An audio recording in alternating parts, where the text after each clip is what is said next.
Life moves fast, and sometimes we don't realize how special a moment is until it's gone. Think back. Maybe it was hearing a song on the radio that felt like it was written just for you. Or the smell of coffee brewing in the kitchen before anyone else is awake.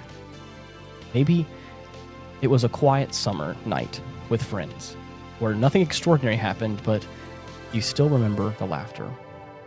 Those are the moments that we carry with us, the ones worth savoring. Today we're going to talk about what it means to pause and hold on to those pieces of life, whether it's music, a cup of coffee, or relationships that shape who we are. Each of us at this table comes from a different generation, and I hope that today we will uncover what it truly means to savor the moment.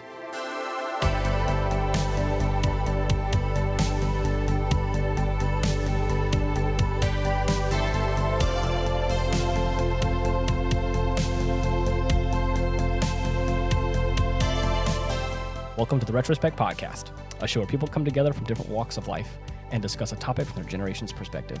My name is Ian, and as always, I'm joined by Jason. Hello, everyone. And Stoney. Hello. How's it going? Yeah, well, that is not what I expected, or even remotely. This is a little bit of a quandary on this one. I hope it's a very deep. This is a very deep question that you pose out there. And Joe from Texas is going to be upset because I was talking to him last night and he was thinking it was going to be alien sex. No, stop. Yeah. So he's going to be disappointed. Maybe another episode. Maybe a different. Yeah. Uh-huh. I need more research before we can do that one. And alien sex. You need to have sex with the alien No, before you can talk about it. I would hate to go to the websites that I have to go to figure all that out. Well, I'll tell you what, I have savored the moments when we have picked on Ian about alien sex. Yes. So I've been savoring those moments for 4 years. So that's what. Does that count? Yeah, it can. Yeah. Again, I've been thinking about this recently, and I've been.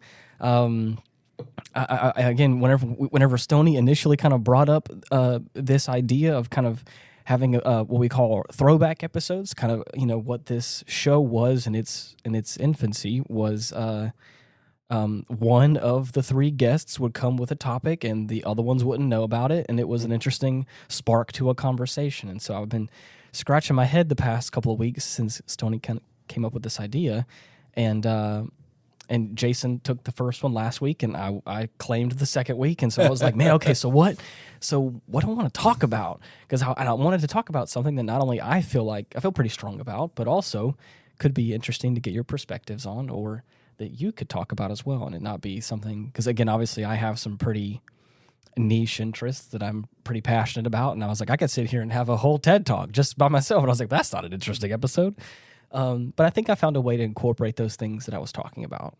I'm a big fan of music and the emotional response I think it gives me, and I think it really does give to people, as Stoney has mentioned about cooking food for people and like enjoying these moments, and like the fact that like you can really curate this like experience for people, and I feel that way about coffee a lot of times. I make coffee for Jason and myself every week. And well, you used to make it for me till I can't taste nothing now, right. And so it's wasted coffee. But I still make you a nice glass of water like you request, and so I get that same thing of like I can put myself into this cup of coffee and I can curate this experience. And the more I was thinking about this, and I've also been pretty nostalgic lately about relationships and friendships and family members and how family members have passed on, and just kind of getting nostalgic, and I've also been in the past few months trying to really slow myself down and just take a breath and like appreciate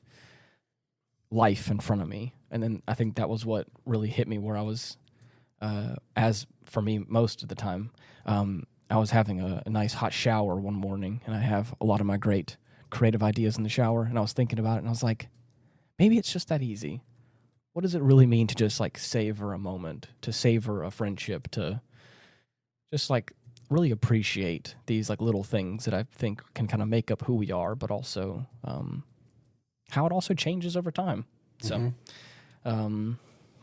one of the first kind of questions I was going to ask you guys, if we're ready to kind of sneak into that, is what is something small in your day that you always savor? For me personally, I will never forget living in Canada and being so far away from friends and family. But I worked at a coffee shop, and the coffee shop was on like the edge of the city, and it had this big glass window that would overlook like the prairie field out in what looked like in the middle of nowhere, but the city was all behind us, and there was nothing like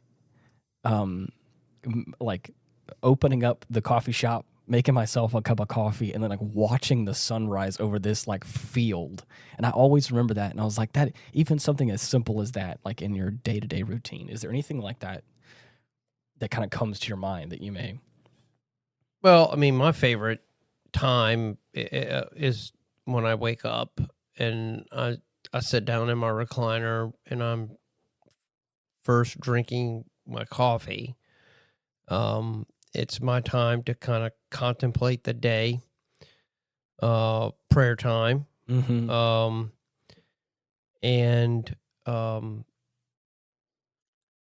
There is a sense of peace because I don't hear anything outside. Right.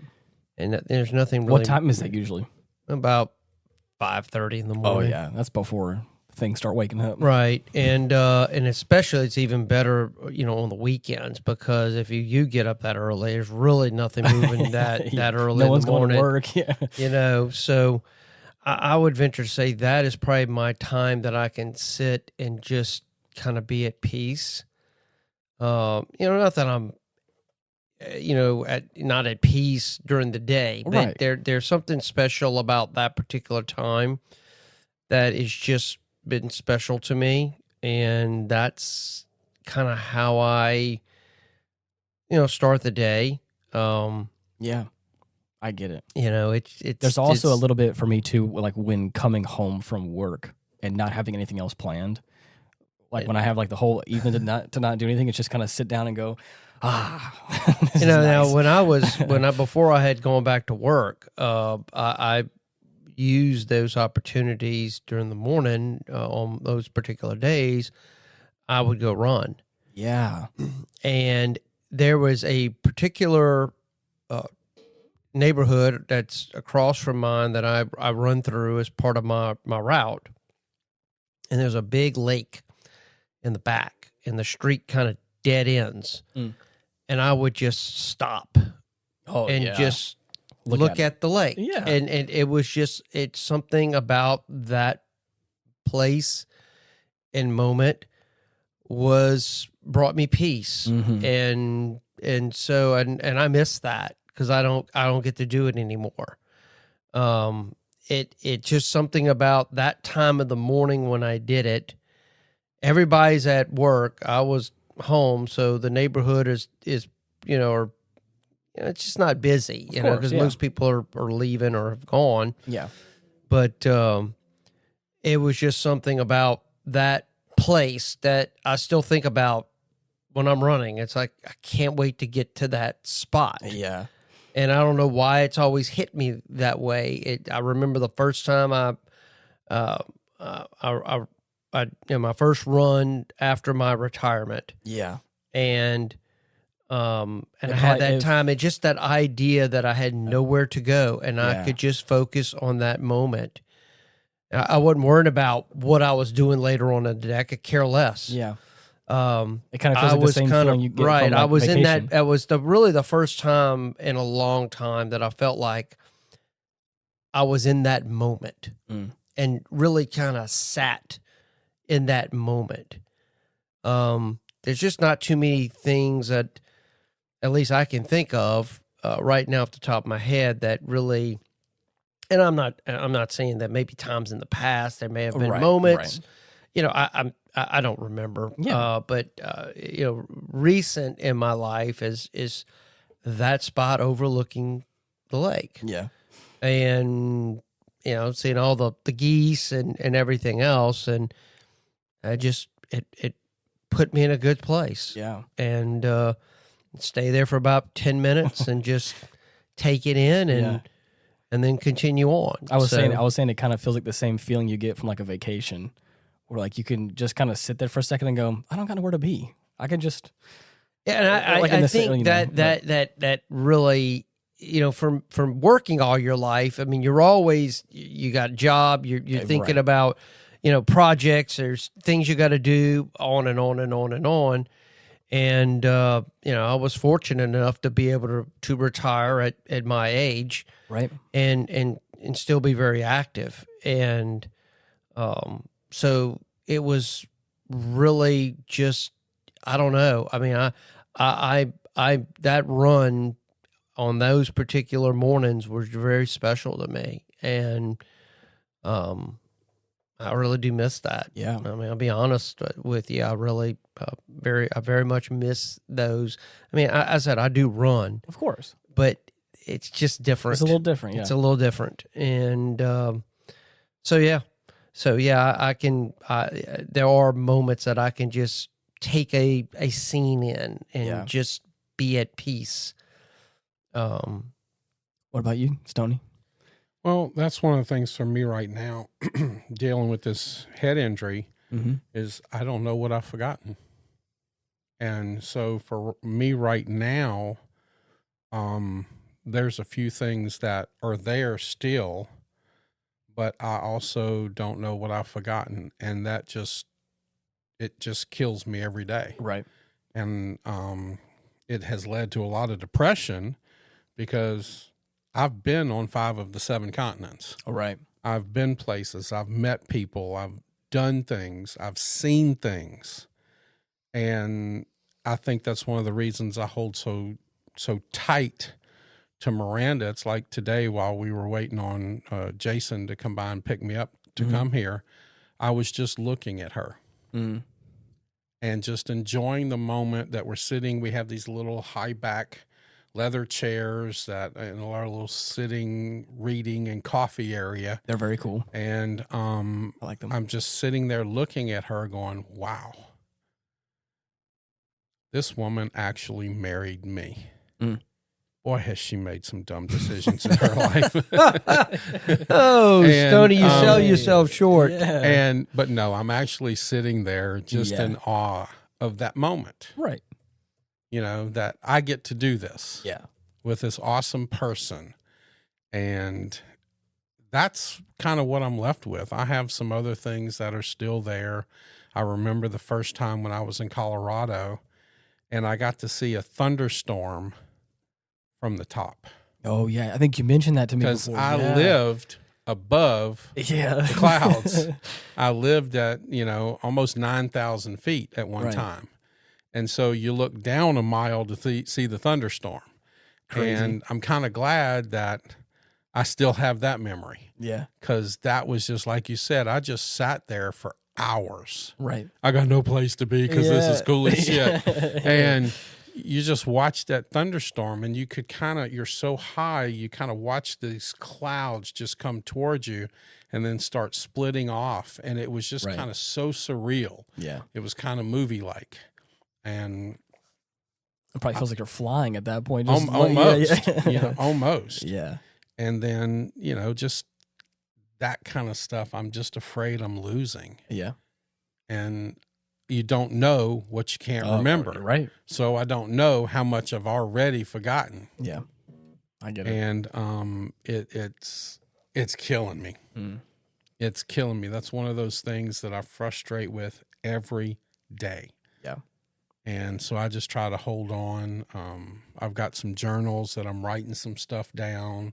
That's good. And trying to keep track of things. Because like we were talking in the pre-show, I don't go anywhere without Waze on. I don't go, because I can get in the car and forget where I was going. It's kind of like that day I went and was getting in the car and went, oh, damn, I forgot my keys, and went to grab my keys in my pocket and realized I forgot to put my pants on. There you go. And so I went back in the house, put my pants on, still forgot to get the keys, and had to go back and get the keys after I forgot my pants. And it was just one day at a time. Yeah. Well, it seems like a couple of us have talked about coffee so far. Something I wanted to kind of do right here again while we're still in this kind of beginning part of the show before it gets too deep, because I do have some questions I think to kind of get a little bit deeper. I like it. Is do you remember, like, talk about generationally, like the contrasts?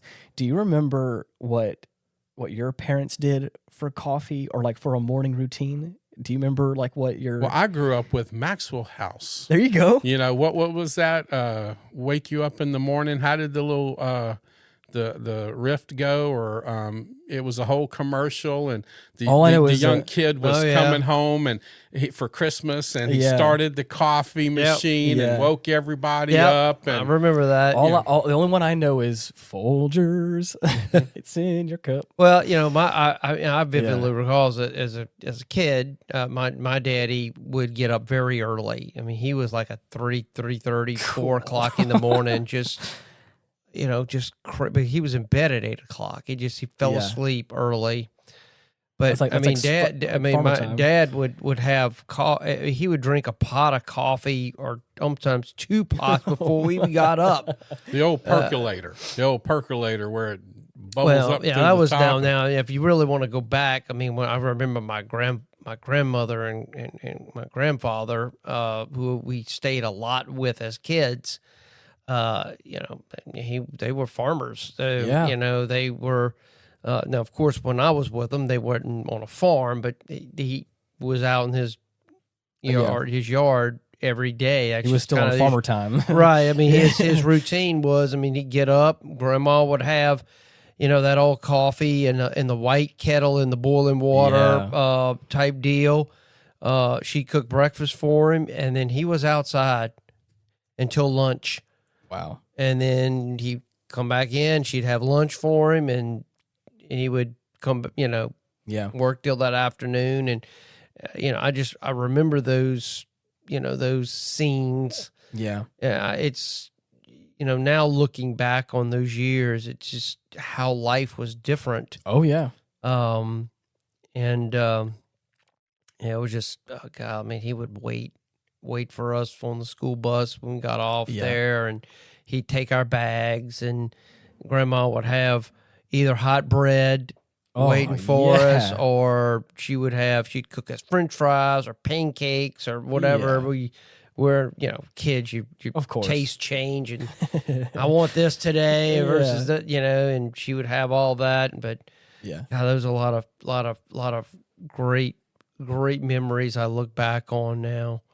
I think, if I'm not mistaken, go ahead. No, go ahead. I was saying my grandmother used to do, I think it was Maxwell House. It was either that or Folgers. I can't remember. But she would always get the instant coffee. Yeah. And it was in like a glass jar with like a little like pop top. And I'll never forget, I don't know when it was, but like I never liked the taste of coffee. And she would always tell me this story because she would drink black coffee. And I remember tasting one time, and I was like, oh, why do you drink this, Grandma? And she's like, you know, she said, it's an acquired taste. And she was like, I used to ask for cream and sugar when I was in the office world, but the interns or the people who were getting the coffee could never get it right. And it was always wrong. So I just started to say, just give it to me black. And I'll never forget that. And so she's like, and then now I make instant coffee, and she used to make it all the time. And I'll never forget whenever they went, it was in like a tall glass jar or some sort of container. And they went to like plastic, and she was so upset. She's like, it's not the same. It's not the same in this like plastic jug. And it wasn't, and I agree, it was definitely, I don't think it. Well, once again, my memory serves me terrible, and it was actually a Folgers coffee commercial. Okay. And I looked it up in 1985, and it's titled "Peter Comes Home for Christmas." That's it. Yeah, I remember that. And his sister greets him at the door because she heard him, and they go and brew the coffee to wake the parents up, and everybody's excited that Peter is home for Christmas. Yay! Nice. But that was in 85. Wow. Well, you think about, you know, that talking about now, I mean, if you really kind of want to think about what commercials and stuff that really stood out to me as a kid growing up, I mean, the one that's world famous that everybody probably knows about is the Coca-Cola commercial. Oh, yeah. You know, that was a biggie. Well, that one and the Super Bowl commercial with Bud Light, where the guy is carting the girl for a romantic night on the sled, and he bends down to get the ring, and the horse farts in her face, but she's holding a candle and blows, burns her up. But, it's kind of funny that we're talking about nostalgia, and now we're really into kind of commercials that bring us back to this time. Take us back here. Bring us back there. What was the movie with, Rambo, Sylvester Stallone? Oh, yeah. And Wesley Snipes, Demolition Man. Demolition Man. Remember, the only music they could listen to in this elite society, right? Or new world that came out of the ashes of the old. Now the authoritarian. What is it now? What's the buzzword for these new worlds? But all they could listen to is old commercials. Everything. Everything else was illegal. And the only restaurant was Taco Bell. Taco Bell won the restaurant wars. Yes. Taco Bell. Run the rest. Okay. I remember you mean that. dystopian? Is that what you're talking about? Dystopian. Yes, that was that was what I was looking for. Yeah. Thank you very much. No problem. But it's kind of funny that we talk about that because that movie brought that to light, that was the nostalgia. People remember these things. I don't because of my brain damage, but we're talking about going back and thinking about these times where it just brings you back to something. Speaking of Taco Bell and nostalgia, they're like bringing back all like the 90s menu right now. All the the logo is all different and like it's like the old one. Really? They're like they're trying to rebrand. Yeah, well, I don't know about rebrand or just I think like creating hype or something. See, that's something that kind of really bugs me too. Japan has the greatest toilets in the world, and they don't have a Taco Bell or Mexican restaurants. Why own a Ferrari if you can't take it out on the interstate and blow, just burn it up? They have the greatest toilets on the planet, and they don't use them. Hey, Stoney, you have a way of looking at things that Yes. just absolutely amazes me. Hopefully in a good way. It does. It does. because you're It not does. wrong. I love that. Well, after 5 years of being together with Miranda, she finally realized that I am usually right. Okay. She just doesn't like my tone. there you go. Hey, that's half the battle right there. It is. And I just, a lot of that stuff just brings back just to me, considering the times that we're living in now, Yeah. it brings me back to a point when it was just a different world. And We did an episode on was it really better back then? Remember? well, And this is kind of in that vein. I mean, I just think you didn't have the acrimony that you've got now. And I just think it was a little bit, I don't know. It was just, to me, the commercials Oh yeah. kind of reflected the times. Mm-hmm. I remember the famous one that just made me laugh. Was the bread and butter, the wholesome bread, Yeah. and the diner, and they. Oh, yeah. I like bread and butter. Remember that commercial, and Yeah. But that brings me, just kind of puts me in a place that it just seemed like life was just a lot simpler. Or about how about when you were driving as a kid, you could drive by the bread company.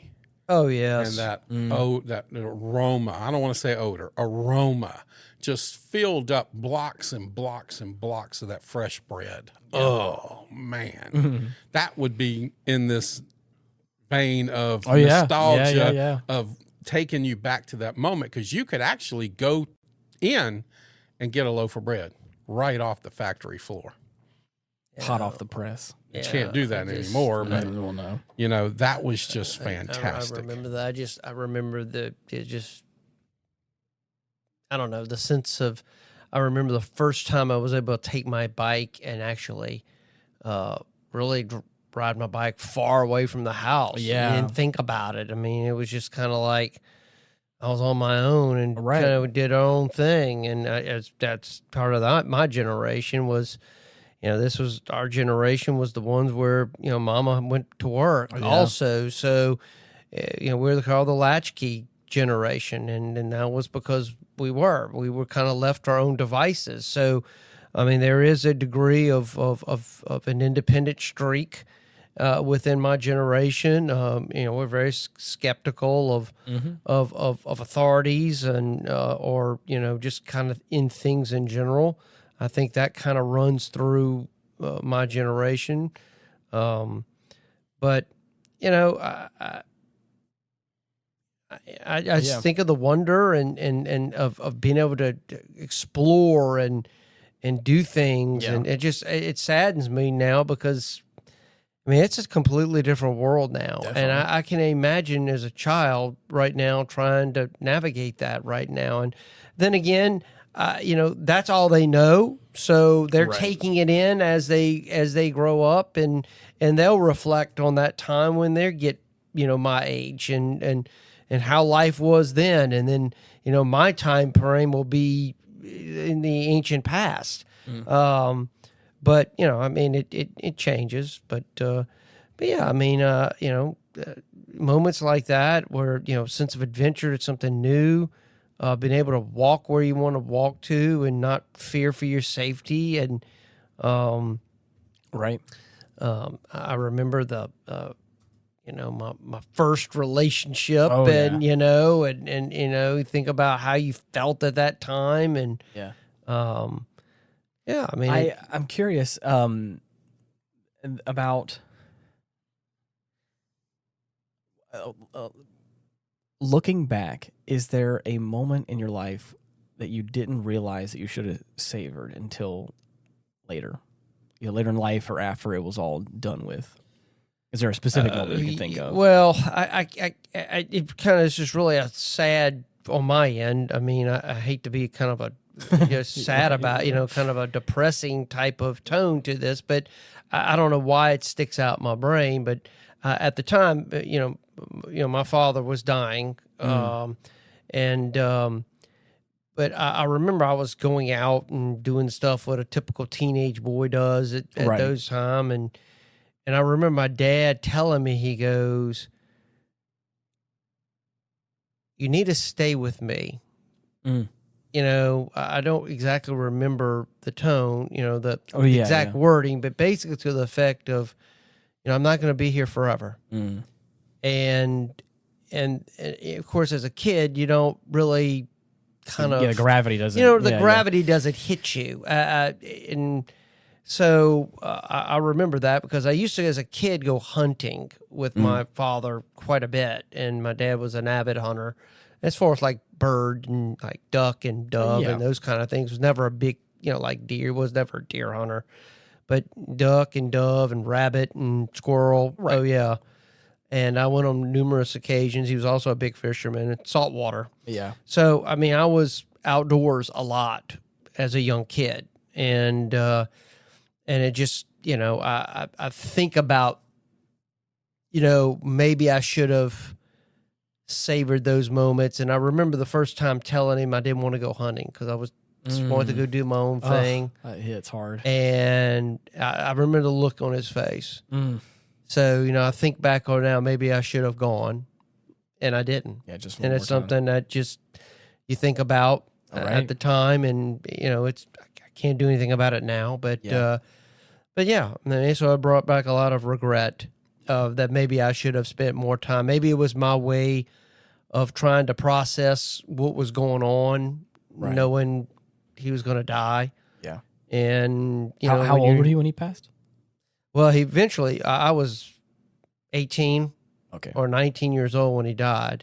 But my dad really was sick for really 5 years before that, and a little bit even before that. So this was something that's just kind of, we dealt with for several years before he died. But, I think about those times when I was with him and just, how exciting killing my first dove, and, and I remember, the doves, sometimes you'd shoot them and they'd fall to the ground, they wouldn't be dead. So you had to wring their necks. Yeah. I remember, my father said, "You got to grab that dove. Oh, no. You got to wring that neck." And I was like, "Oh my gosh!" It was traumatizing at first because it was like I'm killing something. Yeah, but that happened to me on my first time I went squirrel hunting. Okay, and I hate to say this, but I was dating somebody, and her father was a captain in the local police department. Okay, and he looked at me and he says, "Boy, do you hunt?" And I said, I hunt deer a little bit, sir. But he says, well, I hunt squirrels. You will be going with me this weekend. Okay. I was a pistol and rifle guy. I knew very little about shotguns. I mean, if I was going to use a 22, I could, rifle, I could have shot their eyeball out. Right. But he was a shotgun hunter. Yep. And we're there, and he says, okay, this is what you do. You just walk out there. You go stand under a tree. You can sit down. You can lean on it, whatever you want to do, and just be quiet. And then when the squirrel starts to move, you shoot the squirrel. Mm-hmm. I said, okay, I can do that. He goes, I'm going to go this way. You go that way. And when I hear you shoot, I'm going to come check on you. And I said, okay, all right, that's fine. Oh, no. So we take off, and I'm under this tree, and I'm a hunter or fisherman that I don't actually have to catch something. Mm-hmm. I'm happy just being in the wilderness. Right. And if I'm fishing, as long as my line is wet, I'm just as happy. Right. If I'm hunting, if I'm out, I'm fine. And all of a sudden, sure enough, I heard this squirrel just, barking at me. Yeah. And so I reached up, pow, shot the squirrel, fell down. He was mad. No. He commenced to come after me and was going to whoop my ass. And so I reached back with the shotgun and I shot him again. And the only thing that was left was his tail. Yep. Yeah. And so this gentleman goes, wow, I need to go check on him. He done got two. Yeah. And so he comes up to me and I'm holding the tail. And I said, y'all eat these things? And he said, what happened? I said, well, he commenced to come whoop my butt. And he says, you grab the tail and you smack its head on the tree and you kill it. You don't shoot it again with a shotgun. Oh, my gosh. And so that was the first time I went hunting for squirrel. That's crazy. For me, it's in this kind of question, I'd asked, there was a moment there was a moment when I didn't realize that I'd been working for this moment until after it had already passed, and I didn't appreciate it. I've been working my butt off for so long to get to joining the Retrospect podcast. No. Sorry. No. To work on to be a stagehand on a big stage for some big artists. We're talking a bunch of money, a bunch of equipment. All the entertainment value the money could buy. And I remember busting my butt so hard to get to this moment, and I finally got the opportunity, and I was so busy trying to be on time and trying to get all my stuff together and trying to be there to fix this problem and to do all these things, and I was so distracted by making sure I was perfect in the moment. I didn't everyone else around me was enjoying the time that they were having because they do this all the time, and this was a first time thing for me, and it probably wasn't going to be something that I was going to do forever. I was overworking myself, and I didn't fully appreciate the moment. I didn't fully let myself live in that moment and just breathe and have a little fun because I was too stressed and I was too in my own head about making it all perfect. That when it all was over with and a day or two had passed, I was I don't really have any memories from that experience. And I've been working so hard to get here to get to this point where I could say that I was working on a big stage with big artists and oh my gosh, this is such a big thing. That and the excitement ended with the day it all began. And now that it's all over with, I was man, I don't really have a whole lot to show for this, except for this story about me being wore out and tired. And I was that's not what that field is. It's supposed to be fun and lively and musical. And anyways, so I was thinking about that as this question, as I had wrote down this question about moments like that, you were saying, where you don't realize what you kind of, that cool opportunity or that thing or that person or whatever it was that you had until it's all over with. And you're man, I should have savored that moment whenever it was happening more. But I had somewhat of an experience like that. I was in protective services for a long time. And back in 1988 and 89, I think it was, I was a bodyguard of a man who was one of the long cronies in Louisiana. And he was just immensely wealthy. And I kind of wish, like with this podcast and things like that, I knew this back then. Yeah. Because right before he passed, I was like, Rock. We called him Rock, by the way. Right. All these stories you're telling me, I want to start recording them. Mm-hmm. Because people need to know this. People, and that's some of the things that I'm losing now. Right. Is all of those stories that he used to tell me, and I kind of wish I'd have known then what I know now about, like, the studio and recording and doing things and the little remote stuff. Right. Because I would have loved to have recorded him. What was it, like recording for posterity? Is that what it's called? Right. And the stories, because he was there through a lot of the early 1900 things. Yeah. For Louisiana. And I would have liked to have done that, and I participated in it, but now that my memory is a problem, I know I'm losing even further, and it just makes me sad. Yeah, that his story can't be told. Yeah, because he came into Louisiana when he was 18 or 19 years old with a couple of dollars in his hand. Right. Got off of some boat on the Mississippi coming down. And wound up being one of the richest men in Louisiana at one time. The American dream. And he just had a fantastic story, but he built a lot of the stuff around LSU. Okay. And real estate and businesses and things was his kind of thing. And it's sad. Yeah. And now I'm just like, I want to, if I didn't cause another head injury, I want to beat my head up against the wall because I'm forgetting the stuff that, I learned from him. And that just drives me crazy. Yeah. I get that. There was some moments with like a music mentor that I had that I'm not super close with anymore. And I remember having long conversations with him about music and about music theory and all that stuff. And so and I really learned a whole lot from him. And man, it was just, I have a couple of those conversations recorded because we were like doing like tracking and recording for things, and he like played like the piano and like did some cool things, and I learned so much in those moments. So there's, like you're saying, recording for posterity. I listen back sometimes and go, what a simpler time. But this is going to kind of lead into the next thing I was going to ask. I think technology, can help us out a lot of ways in this for like, cataloging stories and being able to help savoring these moments. But do you think that technology has made it harder or easier to savor the moment, to savor moments? Well, I think it's a fake savor the moment in a way. I think it's easy to record. Like I wanted to record his stuff. Yeah. I think it's easier to record it. But do you lose some of the authenticity and some of the emotion behind it? Putting everything on Facebook, ooh, yay, and everybody's got to see it. And then if you don't get enough likes, you're depressed about it. Yeah, yeah. I mean, I think that's more prevalent in the younger generations that are more techie. Matter of fact, speaking of that question, I kind of pulled up some stuff here by generation. I'm just some interesting stuff here that kind of taps into this question a little bit.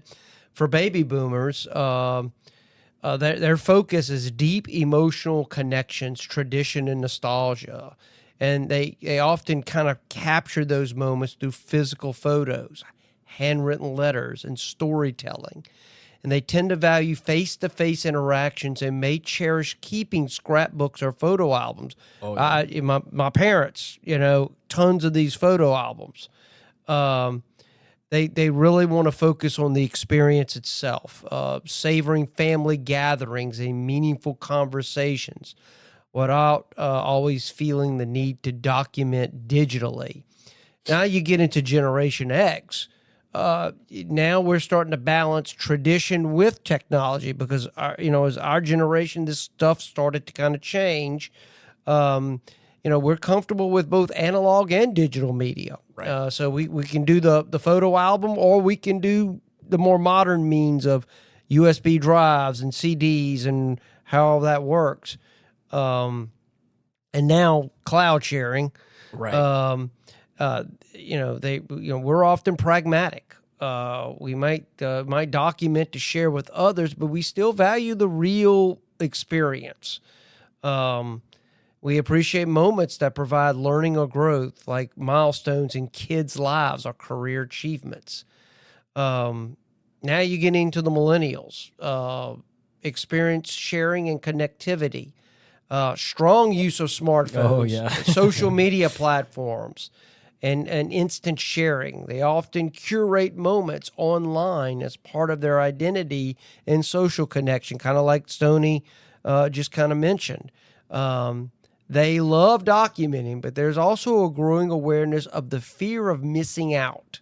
Yeah. And the risk of being too distracted by the device. And they say, basically many seek balance by practicing mindfulness or digital detoxes. Right. I kind of like that term, digital detoxes. I think that's kind of neat. Yeah. Generation Z, visual storytelling and authenticity, heavily relying on smartphones and other apps. They tend to value immediacy and creative expression in capturing moments. This generation craves genuine, raw experiences, but often filter their moments through social media lenses. There's a strong desire for connection, but sometimes pressure to perform or present life in a certain way. I can see that just kind of in our politics now. I can see how that's coming out. Yeah. And then, of course, the newest generation, Generation Alpha, AI. Oh, goodness. It's AI now. Yeah. And so they may experience moments more through a digital interface. But they also have the potential for richer, multisensory engagement through technology. And I think right now, where I'm picking up some of this, you're seeing a lot of people in this kind of age bracket. You kind of see a religious resurgence among this generation. I think the I hate to say it, but the promises of the boomers and Gen X never really came to fruition. And I think now what people are wanting to kind of like, what you told us was a lie, okay? Right. And I'm looking for something a little bit more real. Right. And I think that's where you're seeing some of that some of that movement is coming from. Well, the movement's going back to the boomer generation. It was the X gen that told all the lies and said that we can be better and we can be kinder and we can be gentler. And now they're going back. There's this huge movement right now of the FAFO child discipline thing. Yeah. And they're going, there's this new way. Tell your kids no. Make them accountable at an early age. Oh, wait, that was the boomer generation. This is not something new, but hey, you can own it. Take it. If it makes you happy and I don't have to hear another kid screaming on the cereal aisle because you told them no, please take ownership of this one. But yes, I agree with you, but it's more of the X-Gen and the boomers were the last hardcore. Y'all are tough and independent, but you were also promising, a kinder, gentler stuff. Well, I would venture to say that we were still tough. I would venture to say depends on what boomers. I think my generation was shaped by the forces that the boomers brought about. And I think, I don't know if I would posture it in a way to say that we promised our kids a certain type of life. I think we inherited, we took what we could take. As I said, there's an independent streak that runs through my generation, and part of that is because we were left alone. We did not have the guidance of a mother that the previous generations had, that kind of helped shape that. We had to That find was the X gen. Right. Y'all were the mothers that's what that he's went saying. to work. Right, that's what I'm saying. We didn't make y'all any promises. You went outside. Well, you drank from the water fountain. You went to the canal and caught the crawfish. And you said, you know what? We can do better than this. And we're going to go to work. And now we need to pay for a twice big house. We need the new car up front. Well, some of that is also the society that was handed y'all to made them. the promises. We kept y'all tough. We made you tough, and you got older and said we're going to move as far away from our parents as we can. Okay, and we can move away from this because I don't like being accused. I know, y'all did this in the early episode. Well, because again, if you could, what did we do that? If you could apologize to another generation, yes. and that was one that I couldn't be there, and y'all whooped the shit out of me. It's time to whoop the shit back. Not you, but the boomer generation. I'm the boomer generation. Ruined the world for them, and they then had to work through it. And then, of course, they ruined it for us. Like, right. That's just how it is. I think it trickles down. You take whatever is there, a young person, all they have is what they have. So you have to kind of process your world around you. Okay, this is what we got to do, and you do it, but that shapes a line of thinking. Now, I do believe, in kind of what you said, that there are many in the Gen X that unfortunately, I think the independent streak hurt because I think it was getting away from it takes a village to raise a child. Right. Yep.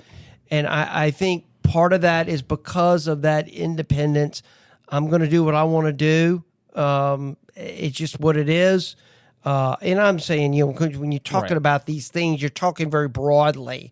There's always exceptions within certain things. The boomer generation runs from 1946 to 1964. Yeah. Mm-hmm. That's a huge gap. Right. From someone that was born right after World War II versus someone born on the verge of the Vietnam era. Right. So you have to take these things somewhat with a grain of salt. Right. But also what I'm trying to say is let's not pretend that I was going into the workforce when boomers still were in higher up in corporate America and making it harder for me to stick with a job. Right. Because of they were laying off people right upon retirement and getting their bag but not caring about none of us. That's all I was saying. Right. There's a stereotype, and that's what I'm not saying it's you. I'm just saying that's what.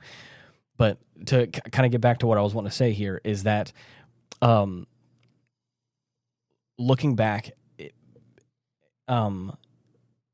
sometimes it's not things or moments so much, but maybe it's people that we wish we had savored more. I know you had kind of mentioned your dad for a second. Is there someone that you think of in that way that I feel like shaped you or molded you that or another way of looking at it too is what have you learned about savoring relationships with people as you've gotten older in your life? And looking back, is there someone in your life that I think really has And Miranda. Oh yeah. Yeah, I had to wait 56 years for her, and I try to savor every moment I have with her. We're kind of picking on each other right now.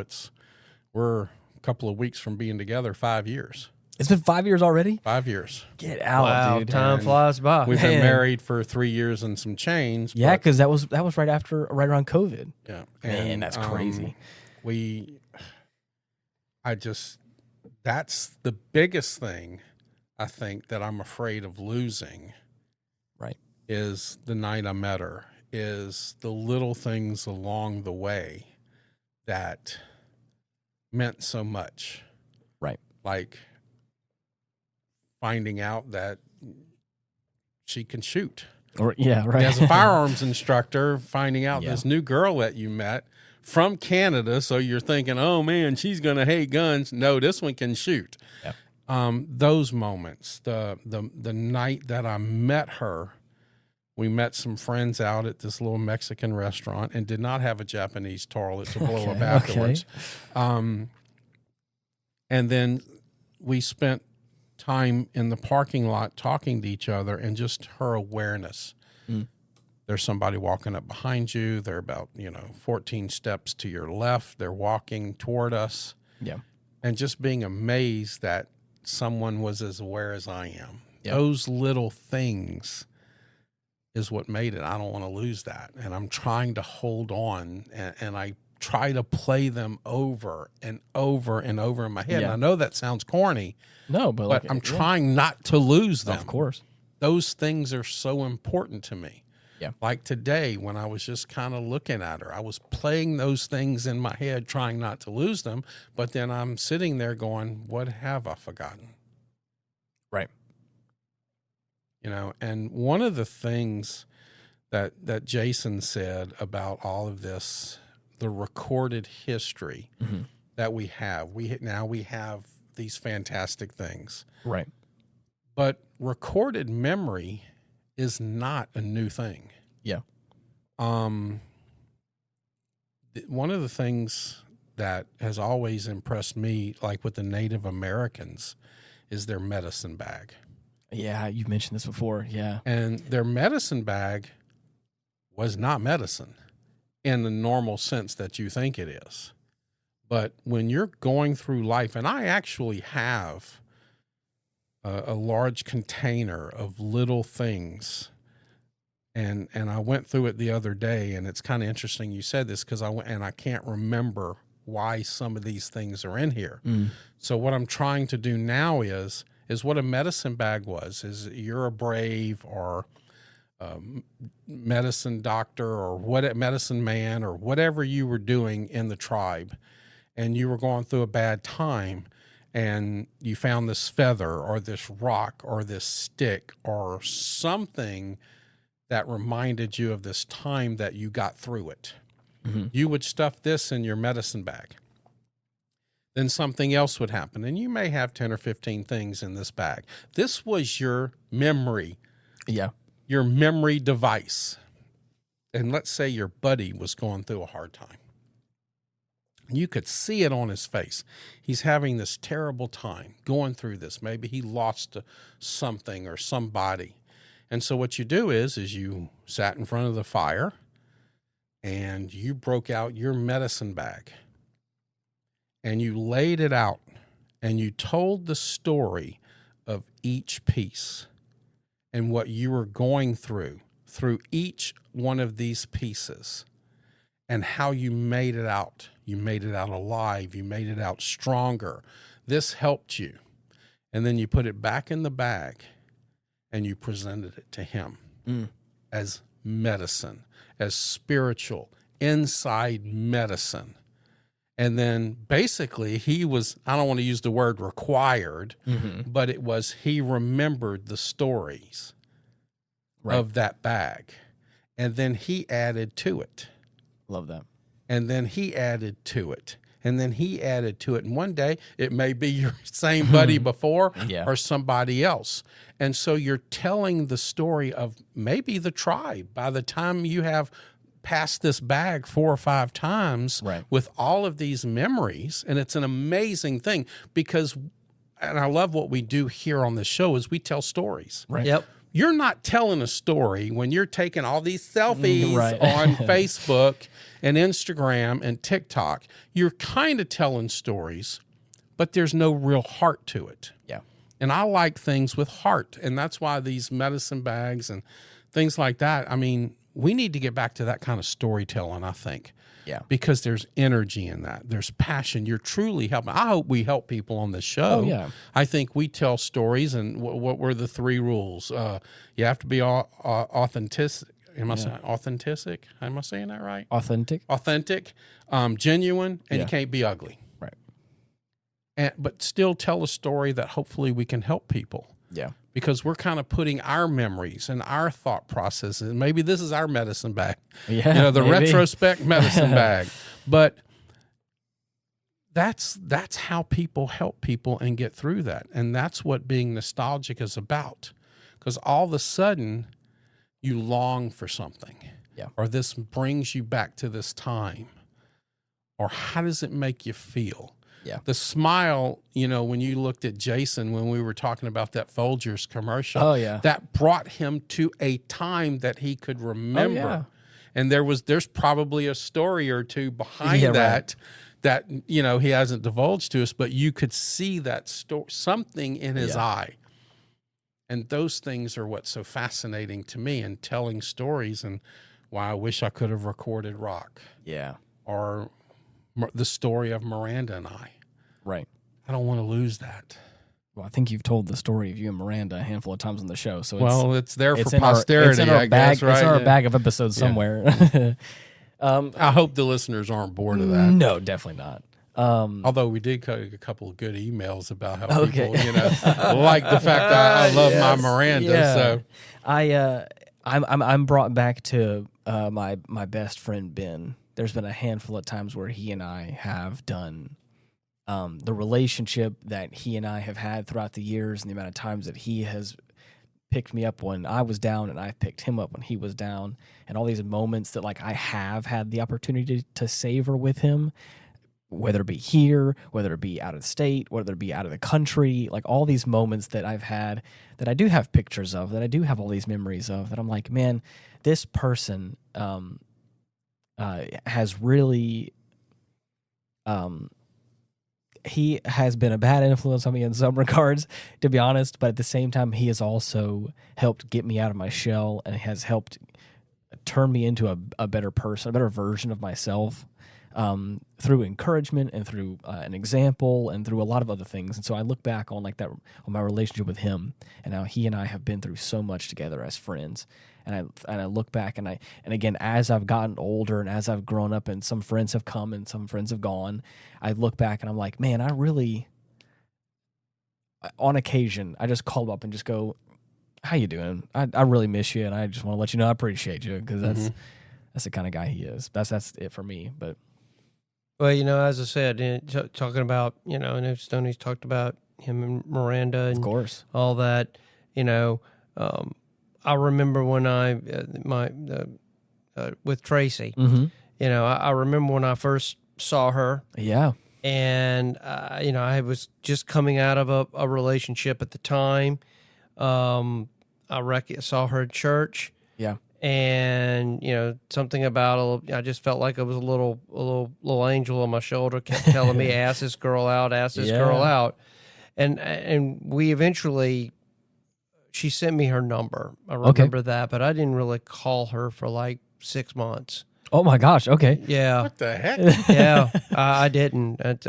People kind of like, well, I'm sure if you were getting out of a relationship, I can understand. I'm sure her family had a lot of names. They were probably called, especially her sisters, and I can understand that. Yeah. But I Sometimes just you don't was want to rush not. into I anything, was not quite ready yet. But I do remember a time I was at church, and I'm an usher at my church, so I was handing out bulletins after Mass. Okay. And I remember I kind of stand where I stand is like as a little table. I'm in the middle. Okay. So people are going around me, left on and both right, sides of me. And she came up, and I looked at her, and I know she was like, this guy's never going to call me. And I told her, I said, I will call you. And all she told me, I will pray for you. Oh, stop. Yeah. Dang. At that point, I knew it was real. Because no girl has ever told me that. Ever. Wow. Told me that. I will pray for you. Mm-hmm. And she walked out. Wow. It's crazy how that little moment probably meant more to you than anything else. And at that point, I was like, something just clicked. Yeah. And eventually, we eventually went on a date in December. So yeah, but yeah. So it was kind of that moment. I will always remember that moment. I don't know why it sticks with me, but it does. So that's special. Yeah. And now you're engaged. And now we're engaged and fixing to be married. Which I never thought in my life I would ever be married. I'll be honest with you. I would pretty much I was just relegating myself to just, aging alone. And I'm not saying I would never date or whatever, but I never thought I would ever get married. But yeah, that moment was very special. The last thing I have for us today is, if you could give one piece of advice to a younger generation, or even your younger self, about savoring life, what would it be? For me, I think I would really tell either a younger generation or tell myself. That's the one. That's why I gave that caveat, because I think I'm telling this to myself more than anything else. Is just slow down and don't be as anxious about getting everything perfect. Everything I'm very much a perfectionist. I like things to be done a certain way. You can just take a step back and let it be a little imperfect, a little human, and enjoy the moment and connect with the people around you more. I like that. Yeah, I like that. And can I bounce off of you? Digital. What was the phrase? Digital detox. Detox. Yeah. That would be my advice. Go through a digital detox and participate in life. Yeah. Because what you're doing on the internet is not real. Go out there and see something. Go out there and experience something. Go be with real people. Go see something magnificent. Go see a seventh wonder of the world. Go see the Grand Canyon. Go do something to actually have something to savor. Right. Because if you sit and you stay on your computer or you stay on your phone, that's your whole world. Right. There's nothing to savor. Go do something. That would be mine. Actually, you said talk to the younger generation. Oh, yeah. Go experience something. Take that time. Put the phone down. Yeah. And go do something. Engage with the people around you. Well, participate. Yeah. Participation. Yeah. Are you saying so? I'm trying to understand your question. And you said if you can go back in time and tell a younger, or is it a younger you? What I wrote down was if you could give one piece of advice to a younger generation, someone. But I put in there. I did a little slash because I was like, or even your younger self. If you were to look back at yourself. Right, if you can get in a time machine and go back and go see future generations, an 18-year-old Jason or an 18-year-old Stoney. Yeah, what would you? I took it as younger person today. Well, that's why I said both things. Well, I'd be very curious. Would you tell yourself something different if you could go back and see yourself at 18 years old again? What would you tell a younger Stoney? Well, that's why I said that, because I think the thing I was saying, it would be a both and. I would tell a younger generation this, but I think I would also tell my younger self this as well if I had the opportunity of slow down and connect more with the people around you. Because I think even back then, even though the phones weren't as big of a deal, I still think that I was in my own head and I was so wrapped up in everything else that I didn't focus on the people around me and connect with them on a deeper level, get to know them, get to hear their stories. See, and I feel like as the younger generation has that as well, where I feel like I'd say the same thing to savor life. I wouldn't go back to a younger person. I would go back 7 years. Okay, hey, that's younger. I would say, don't take that job. There you go. I would have never gone to work for that organization. As much as I love some of the people, I've never been filled with hate. But I hate my time there. I hate some of the people there.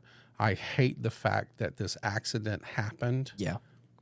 I would go back and tell myself to go do something else. Don't even go down that road, or don't take that walk where I was walking when I had the accident. And that's the only thing that I would change about my life. Because if you actually take one thing away, you're not the same person. No, that's true. Mm-hmm. And so I love everything I've done. I've worked for some amazing people in protective services, some good people, some bad people. Hey. But it made me who I am, and it helped my moral compass. It helped me be who I am. And the only thing that has ever detracted from that was going to work for this organization and having this accident. And that's the only thing that I would go back and change. I participated in life. Right. I went and saw and did and loved and experienced some of the most amazing things on this world. And then now, because of this stupid accident, Yeah. that's as far back as I would go. Yeah. If that works in your Hey, criteria, that's okay. that's where I would go. Either don't take that walk or don't even go work for that organization.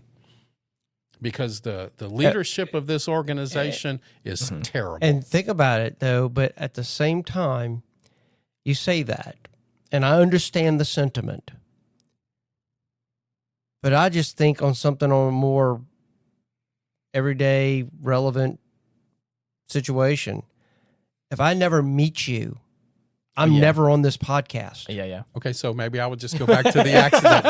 Don't take that walk. You talk about you take one experience out. You're right. You're right. I mean, I would have never met you. I would have never known about this. Who knows? Maybe y'all would have never even started this. I don't know. Yeah. But that's a good point. Yeah, I mean, it's just that's a perfect example. Of you remove one thing, you change everything. You change everything. But even if we change this a little bit, and you, if let's say you were to give advice to a younger generation about stopping and savoring life, what would you?